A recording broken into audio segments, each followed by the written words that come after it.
പേരുവെക്കാത്ത ഒരു കള്ളപ്പരാതിയുടെ പേരിൽ തന്റെ ഉൾപ്പെടെ പേരുവെച്ച് ഉടുമ്പൻചോല തഹസിൽദാർ ഒരു ഉത്തരവിറക്കുകയും അതുതന്നെ മാധ്യമങ്ങൾക്ക് ചോർത്തിക്കൊടുത്തത് വാർത്തയാക്കിയതിനും പിന്നിൽ ഗൂഢാലോചനയുണ്ടെന്ന് സിപിഐഎം ഇടുക്കി ജില്ലാ സെക്രട്ടറി സി.വി. വർഗീസ്.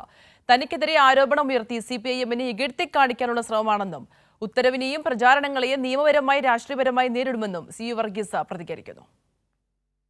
സിപിഐഎം ജില്ലാ സെക്രട്ടറി എന്നാണ് പരാതി. സിപിഎം ജില്ലാ സെക്രട്ടറി സി.വി. വർഗീസ് എന്നാണ്. ആ സിപിഎം ജില്ലാ സെക്രട്ടറി എന്ന പരാമർശം നടത്തിയെടുക്കുമ്പോൾ അതിനകത്ത് സിപിഎമ്മിനെ അപകീർത്തിപ്പെടുത്തുക എന്നുള്ളൊരു ലക്ഷ്യത്തോടു കൂടി ആരെങ്കിലും അയച്ചിട്ടുണ്ടാവും. അതിനെ അതിൻ്റെ അർത്ഥത്തിൽ അപ്പം തന്നെ കൊടുക്കുക, പിന്നൊരു ഉത്തരവ് പുറപ്പെടുവിക്കുക, ഏതാനും മണിക്കൂർ മാധ്യമങ്ങൾ നിങ്ങൾ ഉൾപ്പെടെ റിപ്പോർട്ട് ചെയ്യുക, വാർത്ത ഉണ്ടാക്കുക. സിപിഎമ്മിനെ അപകീർത്തിപ്പെടുത്തുക, സിപിഎമ്മിൻ്റെ ജില്ലാ സെക്രട്ടറി അപകീർത്തിപ്പെടുത്തുക, അതിലൂടെ സിപിഎമ്മിനെ ഉയർത്തിക്കാണിക്കാൻ വേണ്ടി നടത്തുന്ന പരിശ്രമമാണ് ഇത്തരമൊരു കാര്യം. അതിനെ അവജ്ഞയോടുകൂടി തള്ളിക്കളയുക.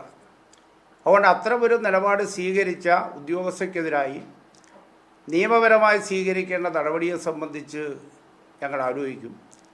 പിന്നെ രാഷ്ട്രീയമായി ഞങ്ങളെ ആക്രമിക്കാൻ വേണ്ടി കൊണ്ടുവരുന്നതിന് ഞങ്ങൾ രാഷ്ട്രീയമായി നേരിടും.